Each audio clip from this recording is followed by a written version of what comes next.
Б. Група Б. Ова ќе биде прелесно. Прво место се знае кој ќе биде тука. Група Б. Први се Данска, буквално не треба да гледам ни состав, ни ништо. Чи Данска се први 100%. Затоа што група Б, уствари не кажав кој се, група Б се Данска, Алжир, Тунис и Италија. Чи нема шанси Данска против овие никој, сите ќе бидат над 5 разлика, да не кажам и грубо ќе звучи ако кажам над 10, ама по 5-6 разлика минимум ќе ги победува и Алжир, и Тунис, и Италија, така да Данска се први, не треба да гледам ни состав, ни ништо, а горе-доле истиот и од лани и од прелани, генерацијски. Мислам дека на Михел Хансен му е последно светско или веќе го играше последното светско, ако не се лажам. Или се пензионираше човекот, може и да се пензионира, не знам, баш сега ќе проверам, ме интересира. Михел Хансен дали е пензиониран? Да, вика формер хендбол плеер, така да се пензионирал, за жал Михел Хансен нема да игра.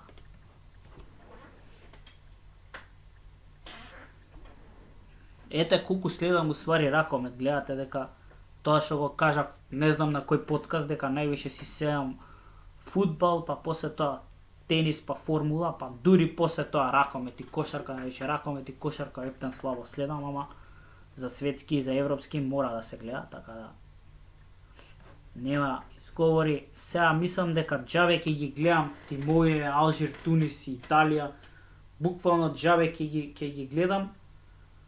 Овдека борбата за второ место ќе биде меѓу Алжир и Тунис. Мислам дека Италија не се толку добри во ракомет.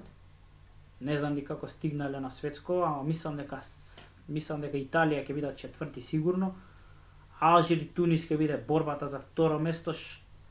Тука би им дал мала предност.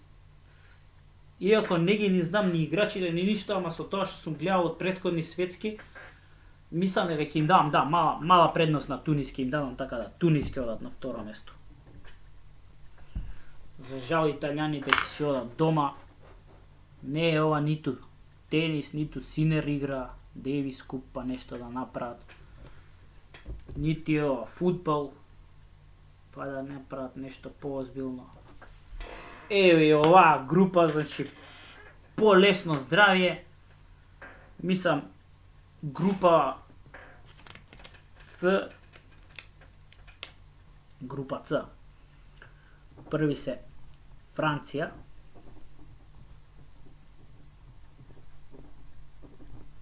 пак не треба да гледам ниту состав, ниту ништо, ги знам многу добро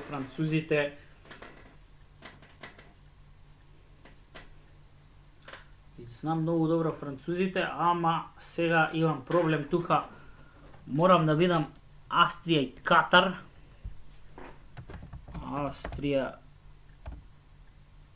Ако некој многу добро се сеќава, Катар што направија светското 2015 го играа дома. Сега некој ќе рече местено било да стигнат до финале, ама мислам дека Катар беа тврди тоа светско и пример за нас, за Македонија, кога и да сме играле со Катар, било тоа тврда утакмица, не било како против Тунис, Алжир или било кој од нив, каде што сме ги победувале многу лесно. Катар било од секогаш мачење, иако не знам дали сме играле поише од еднаш, два пати. Ако сум грешил, поправете ме во коментари, бидејќи како што реков, многу слабо следам ракомет. Само вака светско европско кое ќе се игра да гледам. Еве, вика азиско првенство освоиле 18 и 14. Не, Asian Games, шо е ова, брсканем. Азиско првенство освоиле 14, 16, 18, 20, 22 и 24. Што значи и на Олимписки игра тогаш после 2015 тоа светско. А на светското предходно завршиле 22, 21 завршиле 8. Не знам Австрија што прави на европските првенства. Австрија вика дека на европски првенства Австрија последното го играле. На Австрија последниот европски гледам квалификувана цело време. Од 2018 4 европски поред. А светско нешто слабо им иде. Президентс кап играле, што значи тоа е оној купон за сите четврто пласирани што се, а предходни две светски, така да, ќе им давам предност на Катар како втори. Кувајт, не знам стварно за Кувајт, еве, нека ме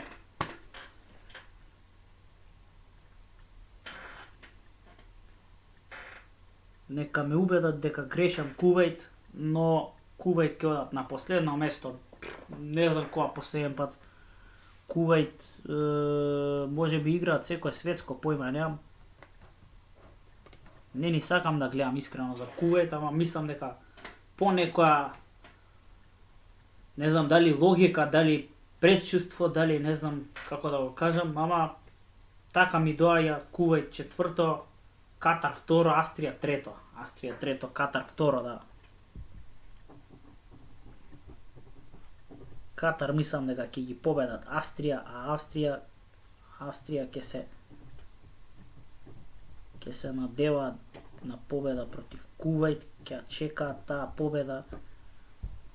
Таа утакмица всушност прво ќе чекаат против Кувајт за после да победат. Со Кувајт